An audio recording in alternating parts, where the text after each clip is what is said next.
भारतीय स्वतंत्रता संग्राम में मुख्य भूमिका उत्तर प्रदेश के तत्कालीन मुख्यमंत्री गोविंद वल्लभ पंत के, संसदीय सचिव पंत, मंत्रिमंडल में पुलिस और परिवहन मंत्री, केंद्रीय मंत्रिमंडल में रेलवे और परिवहन मंत्री, केंद्रीय मंत्रिमंडल में परिवहन और संचार, वाणिज्य और उद्योग। 1964 में भारत के प्रधानमंत्री बने। लाल बहादुर शास्त्री स्वतंत्र भारत के दूसरे प्रधानमंत्री थे। शारीरिक कद में छोटे होने के बावजूद भी वह महान साहस और इच्छा शक्ति के व्यक्ति थे। पाकिस्तान के साथ 1965 के युद्ध के दौरान उन्होंने सफलतापूर्वक देश का नेतृत्व किया। युद्ध के दौरान देश को एकजुट करने के लिए उन्होंने जय जवान जय किसान का नारा दिया।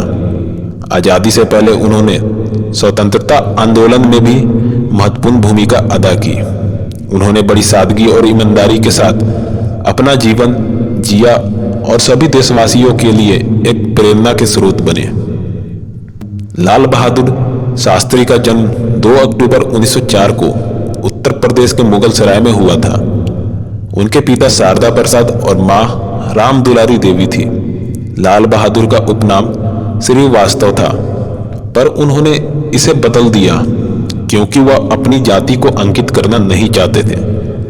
लाल बहादुर के पिता एक स्कूल में अध्यापक थे और बाद में वह इलाहाबाद के आयकर विभाग में क्लर्क बन गए। गरीब होने के बावजूद भी शारदा प्रसाद अपनी ईमानदारी और शराफत के लिए जाने जाते थे। लाल बहादुर केवल 1 वर्ष के थे तभी उनके पिता का देहांत हो गया। तत्पश्चात राम दुलारी देवी ने लाल बहादुर और अपनी 2 पुत्रियों का पालन पोषण अपने पिता के घर पर किया। जब लाल बहादुर 6 वर्ष के थे तब एक दिलचस्प घटना घटी। एक दिन विद्यालय से घर लौटते समय लाल बहादुर और उनके दोस्त एक आम के बगीचे में गए जो उनके घर के रास्ते में ही पड़ता था।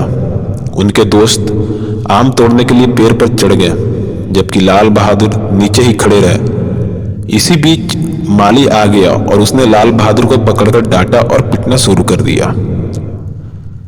बालक लाल बहादुर ने मालिक से निवेदन किया कि वह एक अनाथ है, इसलिए उन्हें छोड़ दे।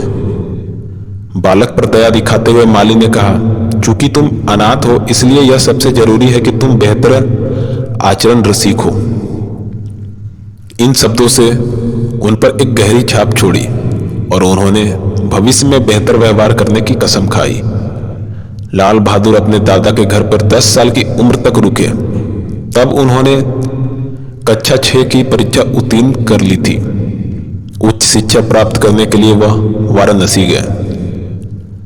1921 में जब महात्मा गांधी ने ब्रिटिश सरकार के खिलाफ असहयोग आंदोलन की शुरुआत की तब लाल बहादुर शास्त्री मात्र 17 साल के थे। जब महात्मा गांधी ने युवाओं को सरकारी स्कूल और कॉलेजों, दफ्तरों और दरवाजों से बाहर आकर आजादी के लिए सब कुछ न्यौछावर करने को आह्वान किया तब उन्होंने अपना स्कूल छोड़ दिया। हालांकि उनकी माताजी और रिश्तेदारों ने ऐसा न करने का सुझाव दिया, पर वो अपने फैसले पर अटल रहे। लाल बहादुर को असहयोग आंदोलन के दौरान गिरफ्तार भी किया गया, पर कम उम्र के कारण उन्हें छोड़ दिया गया। जेल से छूटने के पश्चात लाल बहादुर ने काशी विद्यापीठ में 4 साल तक दर्शन शास्त्र की पढ़ाई की। वर्ष 1926 में लाल बहादुर शास्त्री ने शास्त्री जी का उपाधि धारण कर लिया। काशी विद्यापीठ छोड़ने के पश्चात वो the servant of the people society से जुड़ गए, जिसकी शुरुआत 1921 में लाला लाजपत राय द्वारा की गई थी। इस सोसाइटी का प्रमुख उद्देश्य उन युवाओं को प्रशिक्षित करना था जो अपना जीवन देश के सेवा में समर्पित करने के लिए तैयार था। 1927 में लाल बहादुर शास्त्री का विवाह ललिता देवी के साथ हुआ। विवाह संस्कार काफी साधारण तरीके से हुआ। 1930 में गांधी जी ने सविनय अवज्ञा आंदोलन का आह्वान किया और लाल बहादुर भी इस आंदोलन से जुड़े और लोगों को सरकार को भू राजस्व और करों का भुगतान न करने के लिए प्रेरित किया। उन्हें गिरफ्तार कर लिया गया और 2.5 साल के लिए जेल भेज दिया गया।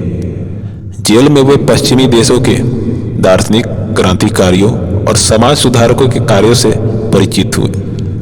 वह बहुत ही आत्मसम्मानी व्यक्ति थे। एक बार जब वह जेल में थे, उनकी एक बेटी गंभीर रूप से बीमार हो गई। अधिकारियों ने उन्हें कुछ समय के लिए इस शर्त पर रिहा करने से सहमति जताई कि वह यह लिख कर दे कि वह इस दौरान किसी भी स्वतंत्रता आंदोलन में भाग नहीं लेंगे। लाल बहादुर जेल से कुछ समय के लिए रिहा होने के दौरान स्वतंत्रता आंदोलन में भाग लेने के इच्छुक नहीं थे। फिर भी उन्होंने कहा कि वह यह बात लिखकर नहीं देंगे। उनका मानना था कि लिखित रूप में देना उनके आत्मसम्मान के विरुद्ध है। 1939 में दूसरे विश्व युद्ध शुरू होने के बाद सन 1940 में कांग्रेस ने आजादी की मांग करने के लिए एक जन आंदोलन प्रारंभ किया। लाल बहादुर शास्त्री को जन आंदोलन के दौरान गिरफ्तार कर लिया गया और 1 साल के बाद रिहा किया गया। 8 अगस्त 1942 को गांधी जी ने भारत छोड़ो आंदोलन का आह्वान किया। उन्होंने इस आंदोलन में सक्रिय रूप से भाग लिया। इसी दौरान वह भूमिगत हो गए, पर बाद में गिरफ्तार कर लिए गए और फिर 1945 में दूसरे बड़े नेताओं के साथ उन्हें भी रिहा कर दिया गया।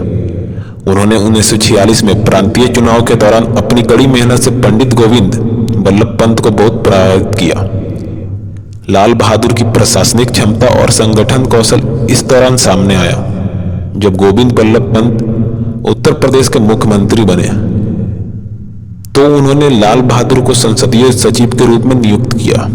1947 में शास्त्री जी पंत मंत्रिमंडल में पुलिस और परिवहन मंत्री बने।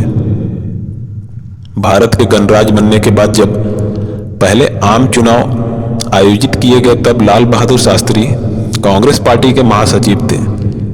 कांग्रेस पार्टी ने भारी बहुमत के साथ चुनाव जीता। 1952 में जवाहरलाल नेहरू ने लाल बहादुर शास्त्री को केंद्रीय मंत्रिमंडल में रेलवे और परिवहन मंत्री के रूप में नियुक्त किया। तृतीय श्रेणी के डिब्बों में यात्रियों को और अधिक सुविधाएं प्राप्त करने में लाल बहादुर शास्त्री के योगदान को भुलाया नहीं जा सकता। उन्होंने रेलवे में प्रथम श्रेणी और द्वितीय श्रेणी के बीच विशाल अंतर को कम किया। 1956 में लाल बहादुर शास्त्री ने एक रेल दुर्घटना की नैतिक जिम्मेदारी लेते हुए मंत्री पद से त्याग दे दिया। जवाहरलाल नेहरू ने शास्त्री जी को मनाने की बहुत कोशिश की, पर लाल बहादुर शास्त्री ने अपने फैसले पर कायम रहे। अपने कार्यों से लाल बहादुर शास्त्री ने सार्वजनिक जीवन में नैतिकता को एक नए मानक को स्थापित किया। अगले आम चुनाव में जब कांग्रेस सत्ता में वापस आई, तब लाल बहादुर शास्त्री परिवहन और संचार मंत्री और बाद में वाणिज्य और उद्योग मंत्री बने। वर्ष 1961 में गोविंद बल्लभ पंत के देहांत के पश्चात वह गृह मंत्री बने। सन 1962 में भारत चीन युद्ध के दौरान शास्त्री जी ने देश के आंतरिक सुरक्षा बनाए रखने में महत्वपूर्ण भूमिका निभाई। 1964 में जवाहरलाल नेहरू के मरणोपरांत सर्वसम्मति से लाल बहादुर शास्त्री को भारत का प्रधानमंत्री चुना गया। यह एक मुश्किल समय था और देश बड़ी चुनौतियों से जूझ रहा था। देश में खाद्यान्न की कमी थी और पाकिस्तान सुरक्षा के मोर्चे पर समस्या खड़ा कर रहा था। 1965 में पाकिस्तान ने भारत पर हमला कर दिया। कोमल स्वभाव वाले लाल बहादुर शास्त्री ने इस अवसर पर अपनी सूझबूझ और चतुरता से देश का नेतृत्व किया। सैनिकों और किसानों को उत्साहित करने के लिए उन्होंने जय जवान जय किसान का नारा दिया। पाकिस्तान को युद्ध में हार का सामना करना पड़ा और शास्त्री जी को नेतृत्व की प्रशंसा हुई। जनवरी 1966 में भारत और पाकिस्तान के बीच शांति वार्ता के लिए ताशकंद में लाल बहादुर शास्त्री और आयूब खान के बीच बातचीत हुई। भारत और पाकिस्तान ने रूसी मध्यस्थता के तहत संयुक्त घोषणा पत्र पर हस्ताक्षर किए। संधि के तहत भारत युद्ध के दौरान कब्जा किए गए सभी प्रांतों को पाकिस्तान को लौटने के लिए सहमत हुआ। 10 जनवरी 1966 को संयुक्त घोषणा पत्र हस्ताक्षरित हुआ और उसी रात को दिल का दौरा पड़ने से लाल बहादुर शास्त्री का निधन हो गया।